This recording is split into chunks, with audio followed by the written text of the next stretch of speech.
Hello everyone and welcome to UPSC guide.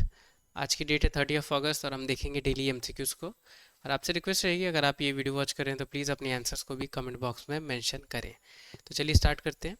आज की पहली क्वेश्चन को देखेंगे। Consider the statements regarding election commission of India, यानी इलेक्शन कमीशन ऑफ इंडिया के बारे में आपसे पूछी गई है।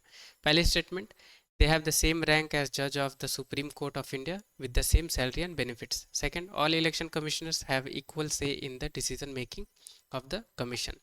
Select the correct option: A1 only, B2 only, C both 1 and 2, D none of the above. तो वीडियो पॉज करके आंसर देने की कोशिश करें।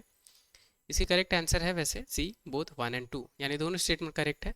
जितने भी मेंबर्स है इलेक्शन कमीशन ऑफ इंडिया के अंदर, यानी 3 मेंबर बॉडी है, यानी तीनों जो मेंबर्स हैं उनके पास सेम सैलरी और सेम बेनिफिट्स रहेगी, सिमिलर टू जज of supreme court. Second statement बिल्कुल सही है कि डिसीजन मेकिंग पावर तीनों मेंबर्स के पास इक्वल है। ठीक है, यानी यहाँ सिंपल सी यही बात है लिखी हुई कि जितने भी मेंबर्स हैं इलेक्शन कमीशन के अंदर उनके पास इक्वल पावर है, तो इक्वल पावर है। ठीक है, और आपको पता होनी चाहिए कि 1950 से पहले ये सिंगल मेंबर बॉडी थी इलेक्शन कमीशन ऑफ इंडिया, यानी सिर्फ एक इसमें चीफ इलेक्शन कमिश्नर हुआ करते थे। फिर 1986 के बाद इसमें 2 और इलेक्शन कमिश्नर्स को ऐड कर दिया गया। तो आपको ये बात याद रखनी है।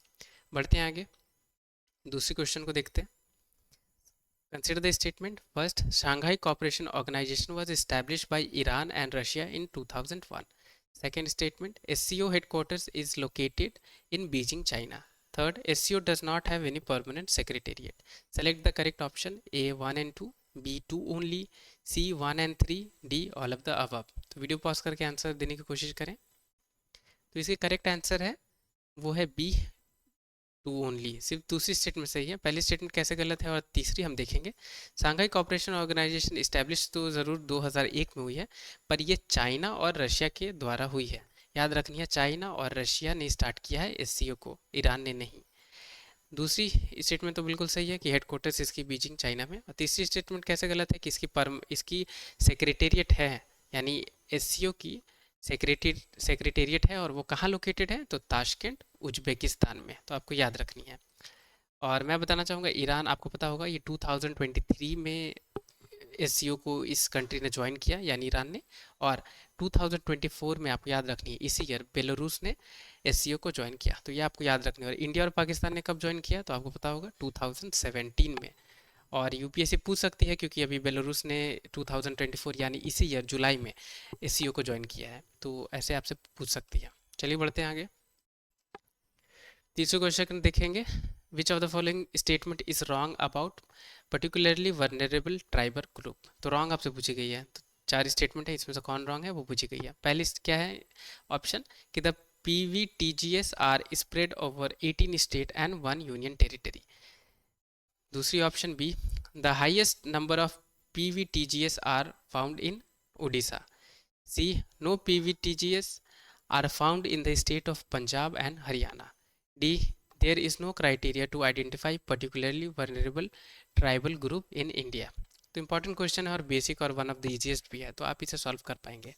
तो इसकी आंसर देने की कोशिश करें। इसकी जो करेक्ट आंसर है वो है डी। ठीक है, तो तीनों स्टेट में सही है कि 18 स्टेट और 1 यूनियन टेरिटरी में PVTGS स्प्रेडेड है। ठीक है, ये 2011 की सेंसस के हिसाब से है। अभी नई सेंसस आएगी तो हम देखेंगे, यानी जो 16th सेंसस आएगी उसमें देखेंगे कि क्या चेंजेस है। ठीक है, अभी फिलहाल के लिए आपको याद रखनी है जब तक सेंसस 16 सेंसस नहीं आ जाती। ये स्टेटमेंट बिल्कुल सही है कि PVTGS सिर्फ उड़ीसा में इनकी हाईएस्ट नंबर है, और पंजाब और हरियाणा की स्टेट में PVTGS नहीं मिलते हैं। अब ये डी स्टेटमेंट गलत है कि बिल्कुल क्राइटेरिया है, 4 क्राइटेरिया है जिसपे चारों में से कोई एक या चारों फुलफिल होती है तो पर्टिकुलर ट्राइबल ग्रुप को कंसिडर किया जाता है PVTGS। तो क्या क्या क्राइटेरिया है, यूपीएससी बेसिक पे ना पूछ के आपसे क्राइटेरिया पूछ सकती है। तो अगर प्री एग्रीकल्चर प्रैक्टिसेस अगर वो कर रहे हैं अभी भी, अगर इकोनॉमिकल बैकवर्डनेस है उनमें, अगर उनकी पॉपुलेशन डिक्रीज हो रही है, घट रही है, या अगर स्टेगनेंट है यानी रुकी हुई है, ना बढ़ रही है ना घट रही है, ठीक है, तो वैसे ट्राइबल ग्रुप को कंसिडर की जाएगी। या उनमें बहुत लो लेवल ऑफ लिटरेसी हो, ठीक है, बहुत ज़्यादा अनपढ़ हो वो, तब ये कंसिडर किया जाएगा एज अ PVTGS। तो याद रखनी है, 4 क्राइटेरिया है। क्राइटेरिया यूपीएससी पूछ सकती है, आपको याद रखनी है। बढ़ते हैं आगे। Which of the following region is not a part of Ukraine. तो ये चार में से कौन सी एक रीजन यूक्रेन की नहीं है? ये चारों द हिंदू न्यूज़पेपर में कवर्ड है, ठीक है। यूपीएससी के लिए ये इंपॉर्टेंट है, इसलिए आपको पता होनी चाहिए। पहली है ए डॉन्स्टेक, बी लुत्सनेक लुहांस्क सॉरी, सी खरकिव, डी कुर्स्क। तो दोबारा रिपीट कर दे रहा हूँ, ए डॉन्स्टेक, बी लुहांस्क, सी खरकिव, डी कुर्स्क। तो इनमें से कौन एक रीजन यूक्रेन की नहीं है, वो आपको बतानी है। तो इसकी जो करेक्ट आंसर है वो है डी कुर्स्क। तो कुर्स्क जो है ये पार्ट है रशिया की, आपको पता है या पता होनी चाहिए, अगर नहीं पता है तो।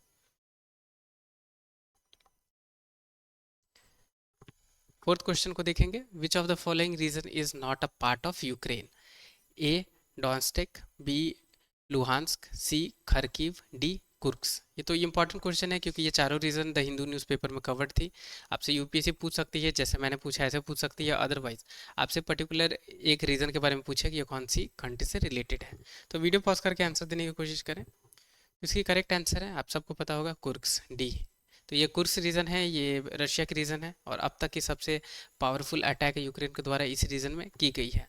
तो आपको ये पता होना चाहिए। बाकी ये तीनों न्यूज़ में है, डॉन्स्टेक, लुहांस्क और खरकीव, ये तीनों रीजन यूक्रेन की है। और आज ही की न्यूज़ में क्या थी कि डॉन्स्टेक और लुहांस्क ये दो रीजन पे रशिया ने अपनी अथॉरिटी क्लेम कर दी है, ठीक है, कैप्चर कर लिया है ये दो एरिया को। तो आपको ये पता होनी चाहिए। चलिए बढ़ते हैं आगे। फिफ्थ क्वेश्चन को देखेंगे, कंसिडर द फॉलोइंग स्टेटमेंट। पहली, sloth bears are endangered as per IUCN red list. Second, sloth bears are found only in Nilgiri range. Select the correct option, a one only, b two only, c both one and two, d none of the above. तो important question है, bears के बारे में है, तो video pause करके answer देने की कोशिश करें। तो इसकी जो करेक्ट आंसर है वो है D none of the above, यानी दोनों स्टेटमेंट रॉन्ग है। अब हमें पता होना चाहिए कि स्लॉथ बियर की स्टेटस आईयूसीएन के हिसाब से क्या है, तो ये इंडेंजर्ड नहीं है, ये वर्नरेबल है, आपको याद रखनी है। दूसरी चीज़, स्लॉथ बियर नीलगिरी रेंजेस में नहीं, बाकी एरिया में भी पाई जाती है। यहाँ क्या पूछी गई है, ओनली, तो ओनली गलत है, ठीक है, क्योंकि यहाँ आप मैप में देख सकते हैं ये ग्रीन वाली एरिया, माफ़ी चाहूँगा मैप थोड़ी क्लियर नहीं है, पर आप ग्रीन वाली एरिया देख सकते हैं, यहीं स्लॉथ बियर्स मिलती हैं। तो ये स्टेटमेंट रॉन्ग है। तो thank you so much video को वॉच करने के लिए। अगर आपके लिए यूज़फुल ये वीडियो रही हो या आपने नॉलेज ढेर सारा गेन किया हो तो लाइक ज़रूर करें। चैनल पर नए हैं या अभी तक सब्सक्राइब नहीं किया तो प्लीज़ चैनल सब्सक्राइब करें। और एक बात और, बियर्स के बारे में मैंने डिटेल वीडियो ऑलरेडी अपलोड किया हुआ है इन्वायरमेंट की प्लेलिस्ट में, वहाँ से आप ज़रूर देखें ताकि आपको पता चल पाए कितने टाइप की बियर्स होती हैं और उनकी क्या क्या स्टेटस है। तो टिल द टाइम के लिए take care, have a great day ahead.